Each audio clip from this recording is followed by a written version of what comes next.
Fajn. Inspiracijski podcast z Majo Monroe.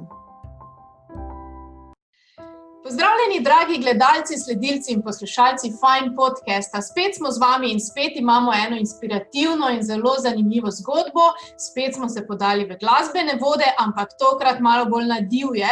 Jaz sem prav v takšnem, recimo temu, dekliško-punkerskem stilu, zato ker z mano je, ne boste verjeli, eden najbolj zaželenih in uspešnih bobnarjev v Sloveniji, Marko Soršak Soki. Marko, pozdravljen! Ja, lepo pozdravljeni vsi skupaj. Kako fajn, da lahko delamo online in se pogovarjamo in izmenjujemo takšne in drugačne zgodbe. Ja, ne? In ti si v bistvu se potrudil in si dobesedno šel v svoj brlog, da tako rečem, torej dobrodošli v Sokijevem brlogu. Tako, evo ga, direkt live iz učilnice bobnarske šole. Tako, ravno ko si omenil, to bova kar šla na to temo, ti ne bobnaš samo, ampak tudi učiš bobne in učiš kitaro, če se ne motim, ne? Bobne res učim, kitara je pa v bistvu inštrument, ki ga ljubiteljsko igram že od svoje mladosti, ampak je pa ne poučujem, ker toliko znanja nimam, imam pa odlične učitelje, ki to počnejo. Aha, ok, torej Sokijeva šola kitare je tvoja ideja, se pravi, da naprej širiš tudi ta inštrument, ampak seveda prepuščaš potem to tistim, ki to bolj obvladajo. Tako, ker v bistvu je filozofija Sokijeve bobnarske šole je prenešena isto v kitarsko šolo. Jaz sem se odločil, da bi v bistvu, glede na to, da poučujem že 23 let in sem delal na nekaj tudi glasbenih šolah, sem nekako zasnoval svojo idejo bobnarske in kitarske šole, ki je nekoliko drugačna, mogoče celo na momente malo bolj drzna, ampak ravno zato je mogoče tudi toliko uspešno. No, ampak ko si glih rekel filozofija, to mi je ful dobro, zaradi tega, ker je pomembno, se pravi, da ne delamo nekih stvari, sploh kadar poučujemo in predajamo naprej neke stvari, da vzadaj stoji ena filozofija. Nam poveš malo več, kaj pomeni v bistvu Sokijeva glasbena šola? Kaj pomeni, ko v bistvu mladi, ali pa tudi verjetno ne samo mladi, pridejo k tebi? Kako se razlikuje torej tvoj pristop od drugih? Mogoče je to dosti široka razlaga, zaradi tega, ker sem zajel, ful dobro šalčko imaš, ker sem zajel, bom rekel, več področij, pomeni gre od dobrodelne narave do, bom rekel, ekonomske in vse skupaj življenjske, ne? In zdaj, če to vse skupaj nekako zmešaš, govorimo mogoče lahko o filozofiji, ustanovil sem namreč zavod, torej ne SP, ne neko firmo, torej zavod.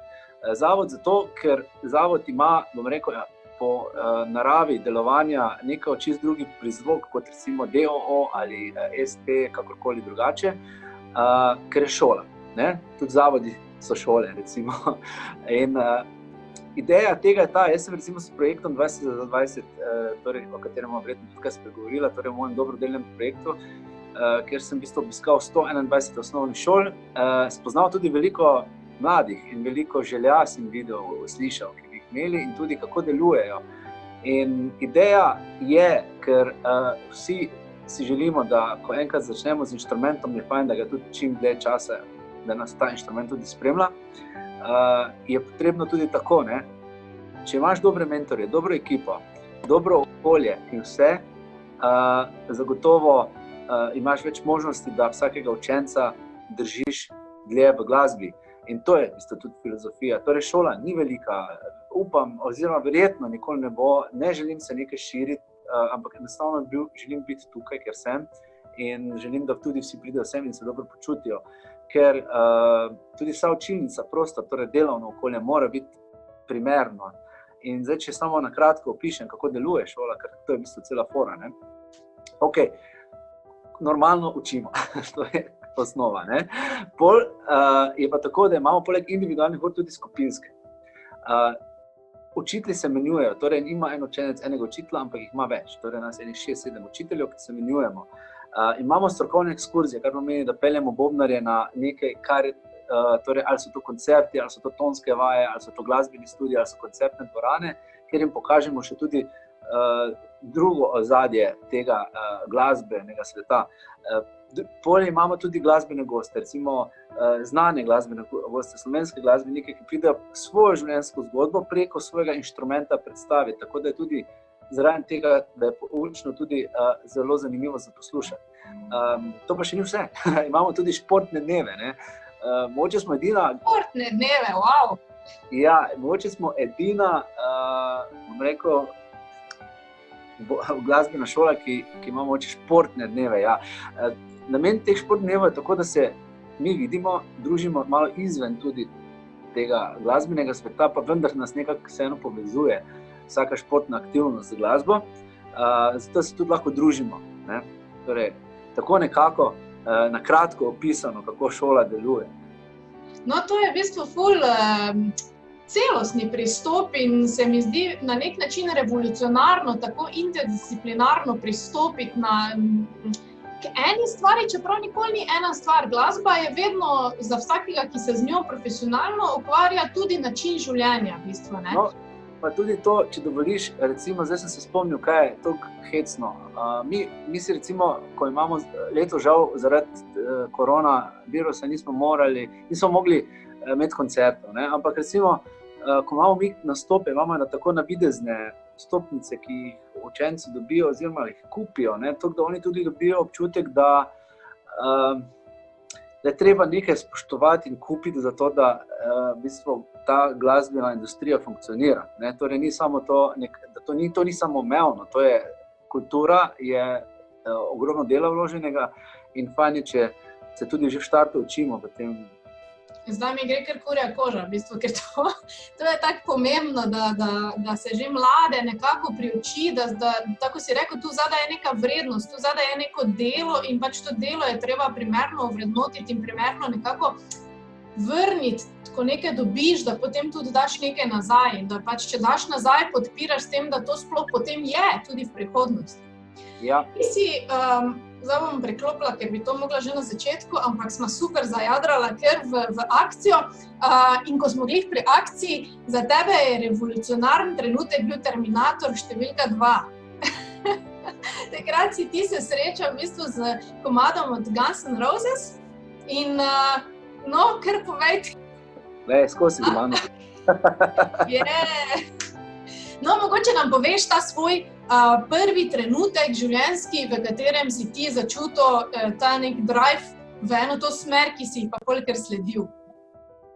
Ja, zanimivo je to, da doben v družini ni glasbenik, torej jaz nisem dobenega povzel tega talenta ali ne vem, entuziazma, ampak enostavno takrat leta 91, ko smo bili v osnovni šoli, smo šli gledati za šolo, sošolci smo šli gledati film Terminator 2, ne, kjeremu podnaslov je Posodni dan.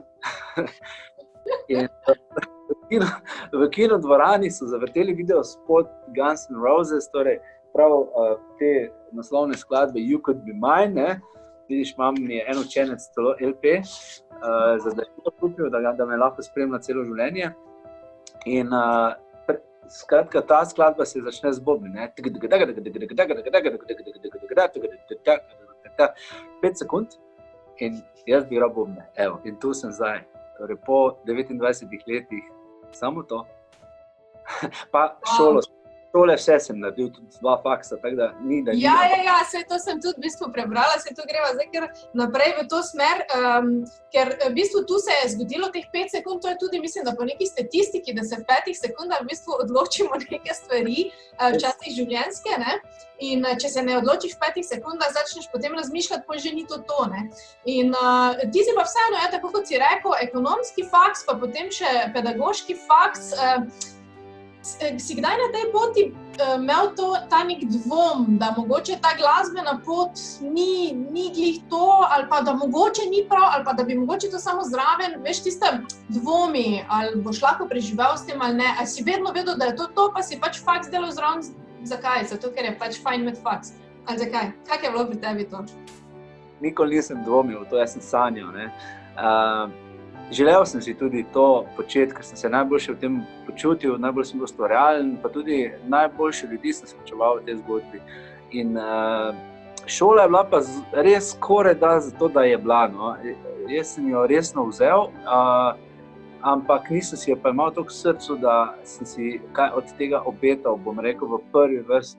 Torej, primarno so mi bili bobni, vse ostalo pol, ampak glej, zdi se mi pa prav, da sem to naredil, da nisem Seveda bi bilo dosti lažje tudi pač odnehati prej, ampak je pa ena odgovornost, je nek cilj, ki ga dosežeš in zdaj, ko je to za mano, je to tudi dober občutek, ker tudi za ti, recimo, ko postaneš starejši, ti tudi to da neko dodano vrednost, ne? Ker tudi bolj utemeljeno je vse skupaj, kar ti razlagaš, kaj govoriš, ker v bistvu, kadar pridigaš, ne, je fajn, da tudi ti imaš neke stvari za seboj, ne, ki jih praviš, da jih naj imajo tudi drugi. Ne. Torej, če jaz svojemu mlademu učencu rečem, šola je na tem mestu, ne, a jaz pa je nimam, je to pač malo tak. Ne. No, tako da, ker vem, kaj sem mogel dati skozi in ko mi reče, kjer učenec, joj, pa imam toliko v šoli za narediti, pa si mislim, če, ne laži. Vem, kaj pomeni hoditi v šolo. Ne. No, ja, to je ful res, kaj si zdaj povedal, ampak zdaj ne morem mimo tega, ker midva sva vseeno bila soseda, čeprav si ti celo, prav tak čez cesto, čeprav si ti celo osnovno šolo pred mano, ampak jaz se prav spomnim, koliko je z vaše hiše skozi ropotalo, pač ti bobni, ti si to tako vadil. In zanimivo je bilo to, da pri nas doma to ni bilo nekaj, joj, to ti sosed samo bobna pa nas tu moti, zdaj se zvokom, ampak je bilo to dejansko se je dojemalo pri nas tudi kot neki prikaz neke pridnosti, neke vztrajnosti, ti moram povedati, ne, in to je v bistvu ful cool, no, če se spomnim zdaj teh trenutkov. Ja, je to. Ampak si pa istočasno pač, torej bobni so bili, to sem zato tudi povedala, to izkušnja, ker bobni so pri tebi vedno bili mainstream, kar se kaže tudi v tem, ko sem prebrala, da je tvoja diplomska naloga, torej logistični vidiki uvoza bobnov iz Japonske. Tako, ja, logistični vidiki nabave bobnov z Japonske. Ja. Torej, v bistvu, jaz sem nekako že v srednji šoli so me spremljali bobni, torej jaz med odmorom, namesto da bi šel v sosednji lokal, sem na okenski polici imel vadbeni boben in tolko, ne. In tudi, kadar so ure odpadale, sem šel na kolo ali na avtobus, mislim, koliko časa sem imel, ali celo peš, magari za 20 minut za bobne domov, toliko, da sem izkoristil čas. In na fakulteti sem pa tudi začel razmišljati, če jaz delam zdaj že cel life te bobne, kaj če bi jaz to malo vključil v svoj študij, ker je konec koncev tudi glasba ekonomija, ne? In to zelo velika. Tako da, ja, in tako sem nekako vedno, kjer sem lahko, sem to vključil in mi je bilo šola dosti bolj cool pa zabavna. Veš, nisem rabo o delnicah, pa o borzi in o, ne vem, računovodskih situacijah nekaj razpravljati, jaz sem se ukvarjal sicer s temi stvarmi, ki so povezani z bobni. Ne? In tudi, če so bile iste neke variante, ne? Sem vse vedel, da se ukvarjam z bobni zraven, ne? Posredno. Pa si kdaj izpeljal to? Mislim, si dejansko nabavil bobne na Japonskem, je to bil praktični primer, ali si samo v bistvu teorijo razvil v diplomski nalogi? Jaz že igram od 98. leta japonske bobne in gre za eno zelo veliko podjetje Tama, se imenuje, in je to, bom rekel, največji proizvajalec bobnov na svetu. In jaz sem vesel, da imam podporo z njihove strani, torej sem njihov ambasador in tudi bil sem že v tovarni na Japonskem, sicer dosti let po diplomi, ne? Ampak s pomočjo njih sem tudi jaz lahko naredil to diplomo. Torej, zelo prijazni so ti Japonci in zelo dobro sodelujemo in moram reči tudi, da tako dobro sodelujemo, da vsako leto pošljejo kak bobnarski set in kakšno kitaro, tudi, ker to tudi izdelujejo na naše šole zastonj. No, sej, oni so ti tudi izdelali, če se ne motim, leta 2013, tudi tvoje brendirane palčke z tvojim podpisom. Ti jih pokažem? Ja, prosim. Evo jih. Vidite? Wow. No, to je res cool, ampak v povezavi z tem se je pa pol razvil tudi tvoj zelo dober, velik dobrodelni projekt, ne? Ki se imenuje 20 za 20. Ob 20-letnici si posnel dokumentarec z 20 glasbeniki in ta dokumentarec je na voljo za vsakega, ki ga želi pač kupiti, pogledati si in na tak način donirati v tvoj projekt, s katerim pa potem nabavljaš inštrumente za šole. Tako, evo, drugi ravno kaj držim tale DVD. Ta je v bistvu sprožil začetek projekta, ki torej leta 2011 se je porodila ta ideja, takrat je bilo 20 let, odkar sem poprijel za palice in sem prišel na idejo, da bi povabil v sodelovanje na tak DVD tvoje glasbene kolege, s katerimi sem v 20 letih tako ali drugače sodeloval. To se je snemalo 2 leti in leta 2014 je bil izdan. In torej moj cilj je bil, da bi nekako za zamenjavo za prostovoljne prispevke zbral dovolj, da bi 10 osnovnim šolam podaril nova glasbila, kar je ni malo denarja, ne? Ampak sem rekel, bom poskusil. In, po 10 šolih je opazil tudi že sam predsednik države, ki mi je dal častno nagrado Jabolko navdiha. In me je v bistvu vse skupaj toliko podbudilo, da sem šel kar naprej in iz 10 je zraslo 20, 30, 40, vse do 121. Wow, to je pa res izjemno. V 5 letih.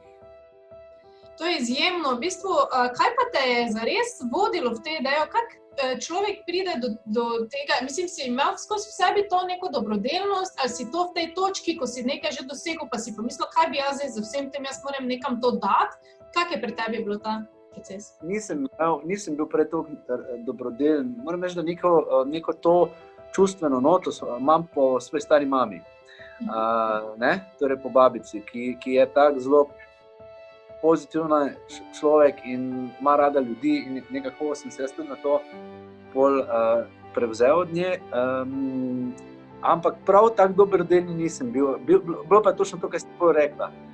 Ko sem nekaj ustvaril, sem začel razmišljati o tem, da bi jaz to predal nekomu naprej. Meni se bo prej sve zadeva obrnila. Torej, prišel bom na eno točko, kjer bom stal ali počasi padal.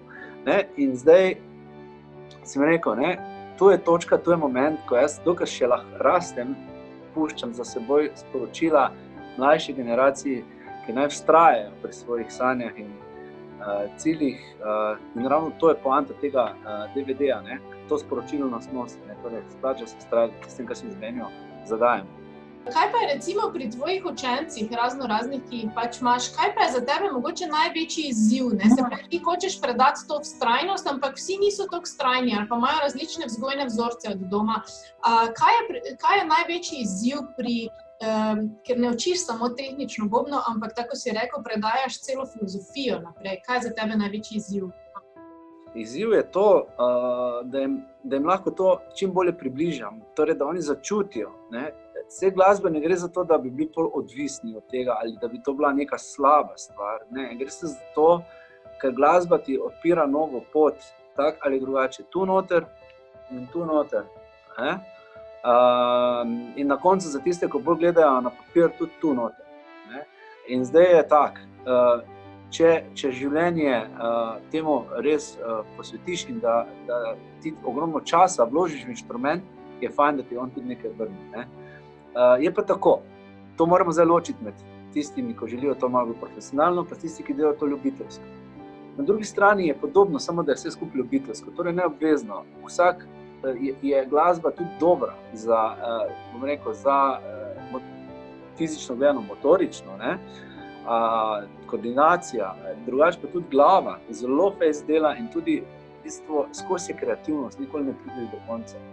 To tudi zelo pomaga. Pri mladih je ravno to, da dobijo z glasbo nek fokus.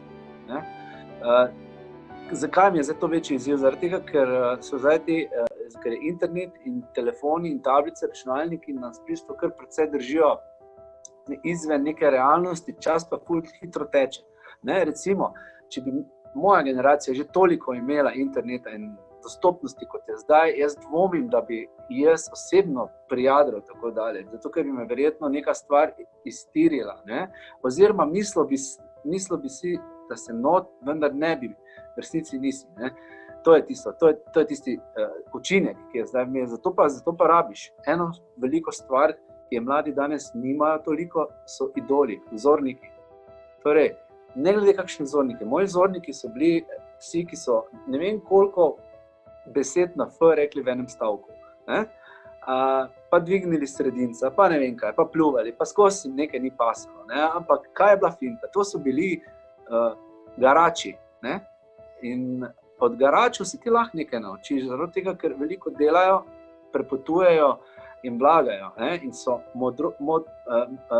zelo modri ljudje, so kljub temu, da bi rekel nekdo, da se afnajo ali kakorkoli, ni res, ne? Imajo nekaj v sebi. Okay, jaz imam izkušnje z glasbe, verjetno je na določenih drugih področjih pač podobna situacija, ne? Nekdo, ki je veliko časa vlagal v to in nekaj dosegel, ne? Ni bilo to kar tako zastojno, ne? In takrat tudi tisti ljudje niso toliko veseli bom rekel, če že na internetu, seveda z namenom, da nekaj dosežejo, ne pa zato, da gledajo, kdo ima večje joške, ne? Ja, ampak to je dejansko izziv, ne? Ko si zadaš v bistvu, da boš predajal pravilna sporočila in pravilne neke vrednote naprej, sploh mladim, je to kar velik izziv, ker na drugi strani v bistvu tekmuješ ravno z velikimi joški, ne? Ki so pač lahko ful zanimivi v enem trenutku. Ja, je pa res, da zdaj pa tukaj pride, če se vrnemo samo na šolo, ne? Ravno tu ne tekmujem. Glej, jaz sem tako rekel, jaz ne bom kaj veliko vlagal reklame in denarja v to, da bom rekel tako, ne bom šel na tržnice in rekel, pridite v mojo šolo, tu je fajn, dobite 20% popust, če se do danes piše. Ne, to je znanje, to je moje dolgoletno znanje in izkušnje, ki jih imam lahko samo jaz. Ne? In še to sem ti pozabil povedati, da vsi učitelji so moji učenci, torej na šoli, ne? So mladi učitelji. Mislim, da bi lahko rekel edina šola, ko 16-letnik uči kitaro in 17-letnik uči bobne kot najmlajši. Ampak to ne pomeni, da je slab ali karkoli, ne? Da se vsak vpraša, pa kak? Preprosto, človek ima zelo velike pedagoške sposobnosti, veliko znanja, red, cilj, veselje, entuziazem. Takšen je lahko učitelj nekomu, ki tega nima in mogoče želi imeti. In mlad učitelj bo zmeraj mlajšega bolj motiviral in držal kot starejši. Zakaj se pa menjavamo? Ravno zaradi tega, da energija kroži. Zato, da se spreminja feeling, vsak ima nek svoj pristop in s tem mu lahko daješ tudi različna znanja in neke, bom rekel, izkušnje, ne? Skozi to v bistvu je ravno ta celost, ki si jo že na začetku opisal, se doseže, ne? Se mi pa zdi izredno zanimivo, mogoče za konec najnega podcasta, ravno to, ko si poudaril, da je treba pač sebe ceniti in da je treba neko vrednost postavljati in da to predajaš v bistvu že zelo mladim ljudem naprej, se pravi tudi, tako si rekel, 16-17 let, da že občutijo v bistvu, da so lahko že zdaj vredni, ampak v tisti neki pravi meri in z odgovornostjo, ne? Ker če on zdaj pač dobi to neko odgovornost, da predaja naprej, to že ni samo jaz sem vredni in to je to, sprejmite me, ampak dejansko pač mora s to vrednostjo tudi nekaj narediti, ne? To je neka služba tole, ne? Na nek način, ne? Zdaj pa, če je otrok že, če pridem v šoli, kar pomeni, da nima težav, ne? Že v prvem pomenu, že ima veliko več svobode. Drugo kot drugo, če je veliko časa vlagal v inštrument, pa naj mu inštrument vrne to. Zakaj bi zdaj, če je ta fant, ko igra kitaro, je prejel že ne vem koliko nagrad, hodi na konzervatorij glasbe. Mislim, igra pa, mislim, grozno dobro, ne? In čakaj malo, zakaj bi šel on delati na šalter, na zavarovalnici ali na banko, če pa ima v rokah vse in vse drugo štipa, ne? Ja, to prav fajn bi bilo, če bi lahko res to čim več otrok na tak način v bistvu podprli, čim več mladim omogočili, da v bistvu razvijajo sebe ravno v tem, v čemer so najboljši, ne? To je poanta tega projekta, ne? Torej, ni zdaj samo dati inštrumente pa reči pa, adijo, fajn se imejte, ampak sprožiti nekaj, kar bo dolgoletno prineslo rezultate, ne? Ker, glej, inštrumenti ostanejo več let na šoli, ne? In zdaj, če se eden v vsaki generaciji odloči, da ga bo prevzel, super, smo že nekaj naredili, ne?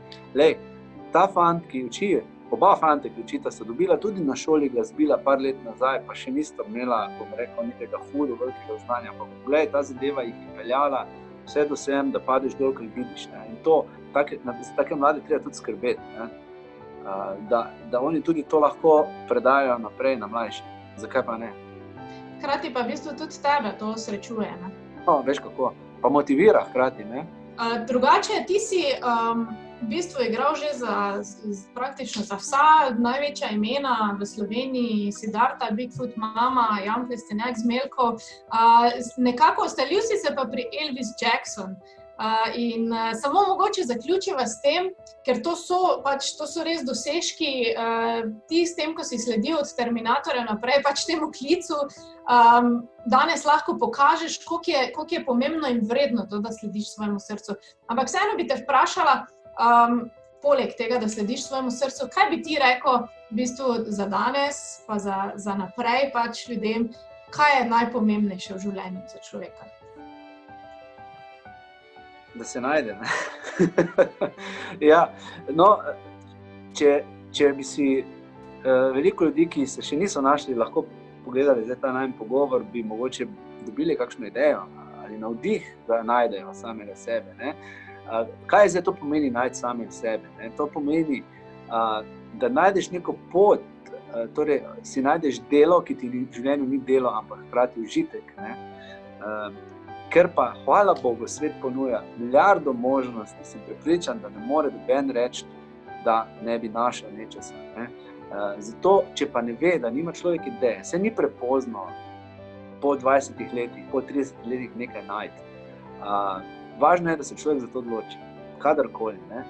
Ni fajn, ker pravim, zdaj jaz mislim, da problem teh mlajših generacij bo ta, da bodo zapravili čas, ki jih bo realni svet bolj izkoriščal in bodo bolj izkoriščeni. Ne? Torej, ne bodo imeli možnosti niti toliko svobode odločanja, zaradi tega, ker enostavno čas, ki bi ga lahko vlagali vase že v mladih letih, ne, ga zaradi potrebe po eksistenci ga ne bodo mogli. Ne? In to je meni tisti problem, kaj jaz želim tem tudi mladim svojim učencem predajati. Dej, inštrument je danes tvoj hobi, super, igraj.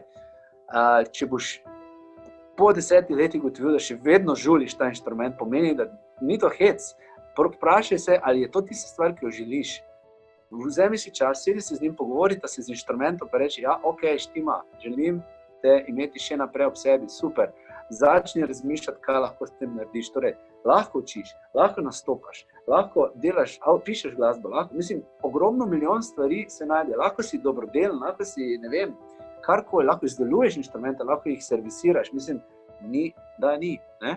Torej, je možnost, samo o tem, kar se mi dva pogovarjamo v enem sklopu. Ne? Torej, velja pa vse je možno.